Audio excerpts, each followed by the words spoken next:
Friends, welcome to Chandrima's world. Chandrima's ওয়ার্ল্ডে তোমাদের সবাইকে স্বাগত। আজ একটা মিষ্টির রেসিপি নিয়ে এসেছি। আজ বানাবো মালপোয়া, তবে কিছু স্পেশালিটি আছে। আজ আমরা বানাবো গাজরের মালপোয়া, যেটা ভীষণ ইয়াম্মি খেতে এবং নরম তুলতুলে হবে। তোমরা বাড়িতে সহজেই ট্রাই করতে পারবে। তো চলো রেসিপি দেখিয়ে দিই। রেসিপি ভালো লাগলে লাইক করো, কমেন্ট করো, শেয়ার করো, অবশ্যই আমার চ্যানেলটা সাবস্ক্রাইব করে নিয়ে আমাকে সাপোর্ট করো। এবার আমরা রেসিপি শুরু করি। গাজরের মালপোয়া বানাতে আমাদের লাগবে গাজর। আমি এখানে গাজর নিয়েছি 1 কাপ। এটা খুব ভালো করে আমি ধুয়ে পরিষ্কার করে এরকম ছোট ছোট করে কেটে রেখেছি। আচ্ছা, আমাদের এখানে 1 কাপ পরিমাণ চিনি। এখানে আমি নিয়েছি 3 টেবিল চামচ চিনি। এখানে আছে 1 কাপের সামান্য একটু বেশি ময়দা, আর আছে 3 টেবিল চামচ গুঁড়ো দুধ, আর আছে গোলাপ জল। এছাড়াও আমাদের এগুলো ভাজবার জন্য অবশ্যই লাগবে সাদা তেল আর সামান্য একটু ঘি, আর আমরা এতে সামান্য একটু ফুড কালার ইউজ করব। তাহলে চলো এবার রান্নাটা শুরু করে দিই। একটা ফ্রাইং প্যানের মধ্যে সামান্য একটু জল দিয়ে আমি গাজরগুলোকে বসিয়ে দিয়েছি। এগুলোকে আমি 5 থেকে 7 মিনিট সময় পর্যন্ত একটু ভাপিয়ে নেব। তাহলে চলো এগুলোকে আগে আমরা ভাপিয়ে নিই, তারপর ফিরে আসছি। 5 থেকে 7 মিনিট ভাপিয়ে নেওয়ার পর একটু ঠান্ডা করে নিয়েছিলাম। তারপর আমি একটা মিক্সিং জারের মধ্যে নিয়ে নিয়েছি আর সামান্য একটু জল দিয়েছি। এবার আমরা এটাকে একটা পেস্ট করে নেব। খুব সুন্দর করে আমি পেস্টটা করে নিয়েছি। আর পেস্টটাকে কিন্তু আমি একটা মিক্সিং বোলের মধ্যে নিয়ে নিয়েছি। এটা চেক করে নিতে হবে এর মধ্যে যাতে কোনো বড় উপাদান না থাকে। এবার আমরা এর মধ্যে দিচ্ছি গুঁড়ো দুধটা, তার মধ্যে দিয়ে দেব আমরা ময়দা,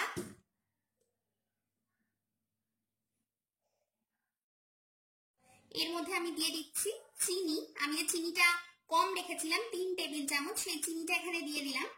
এখানে আমি দিয়ে দেবো কিছুটা বেকিং পাউডার। আমি উপকরণ দেখানোর সময় এটা ভুলে গেছিলাম, মিস করে গেছি, তো সেটাও আমি এখানে দিয়ে দিলাম। এবার আমি এর মধ্যে দিয়ে দেব সামান্য একটু গোলাপ জল। তোমরা এখানে চাইলে কিন্তু এলাচের গুঁড়োও ব্যবহার করতে পারো। এবার এটাকে আমি খুব ভালোভাবে মিশিয়ে নেব। সব উপকরণ একদম সুন্দর করে এখানে আমাদের মিশিয়ে নিতে হবে।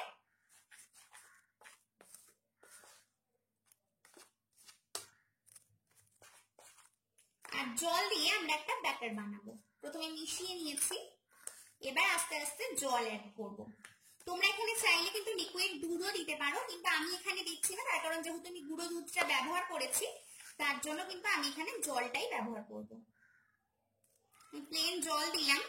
খুব বেশি পাতলা ব্যাটার হবে না, একটু ঘনই হবে। তো সেইভাবেই কিন্তু এটাকে আমি মিশিয়ে একটা ব্যাটার বানাবো।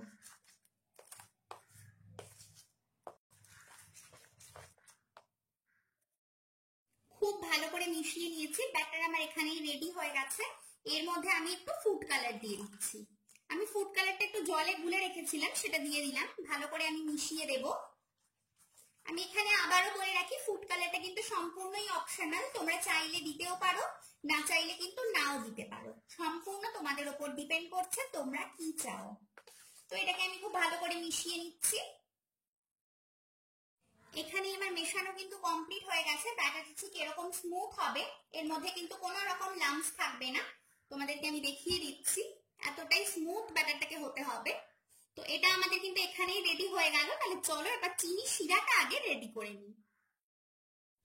একটা পাত্র আমি গ্যাসে বসিয়ে দিয়েছি, তার মধ্যে আমি 1 কাপ চিনি দিয়ে দিয়েছি। এবার এর মধ্যে দেবো 1 কাপ পরিমাণে জল। এবার আমরা চিনিটা গুলে যাওয়া পর্যন্ত অপেক্ষা করব।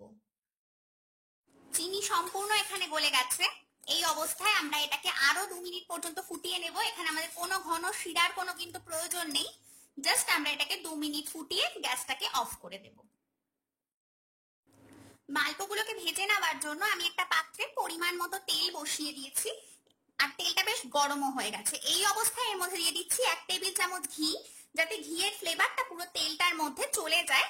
এতে মালপোয়াতে খুব সুন্দর একটা ফ্লেভার আসবে।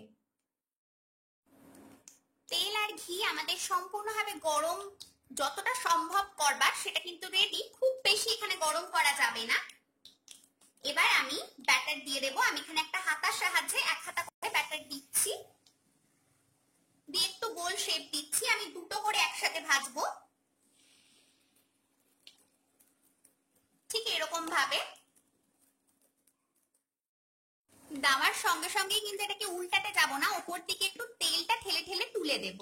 দেখতেই পাচ্ছ যেভাবে আমি করছি। একটা পিঠ বেশ 1 মিনিট হয়ে যাওয়ার পর আমরা উল্টে দেব। একটু ধীরে ধীরে সাবধানে উল্টে দিচ্ছি, দেখতে পাচ্ছ। এইভাবে আমি অপরটাকেও উল্টে নিলাম। এবার এই পিঠটাও কিন্তু আমাদের ভাজতে হবে। এগুলো কিন্তু লো ফ্লেমে ভাজলে হবে না, আমাদেরকে মিডিয়াম ফ্লেমে এগুলো সুন্দর করে ভেজে নিতে হবে। এই দুটো কিন্তু আমার এখানেই ভাজা কমপ্লিট হয়ে গেছে। এবার আমি একটা একটা করে তুলে নেব। দেখতেই পাচ্ছ কতটা সুন্দর এটা হয়েছে। তো চলো এই দুটোকে তুলে নিই এবং বাকিগুলোকেও আমি এভাবে ভাজতে থাকবো। আবার দুটো আমি সেম ভাবে ছেড়ে আবার তোমাদেরকে দেখিয়ে দিচ্ছি।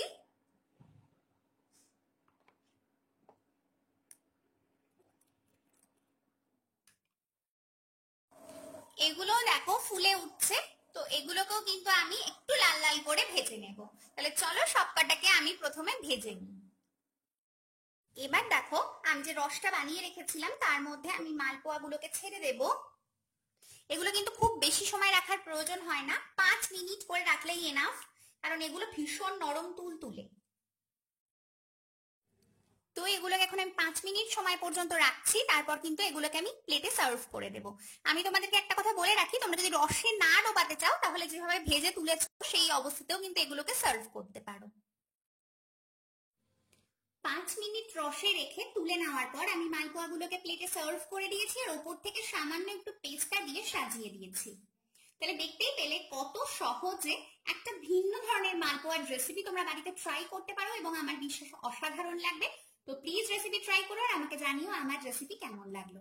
ভালো লাগলে লাইক করো, কমেন্ট করো, শেয়ার করো আর অবশ্যই কিন্তু চ্যানেলটাকে মনে করে সাবস্ক্রাইব করে নিতে ভুলো না। তাহলে চলো আজকের জন্য আসি, টাটা।